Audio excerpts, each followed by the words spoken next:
In this guide, I will be showing you guys what to do if personal hotspot option is grayed out. Let's get started.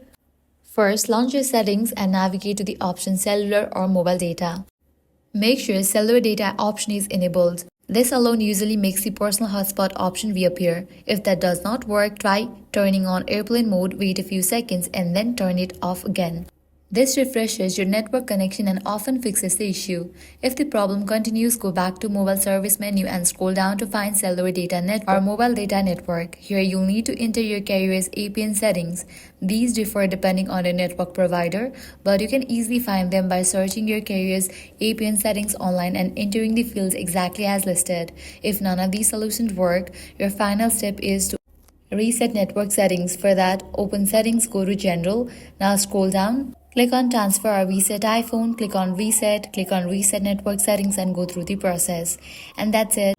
With these solutions, you'll be good to go. Your problem will be resolved. If this guide helped you out, do not forget to like, share and subscribe. Thanks for watching.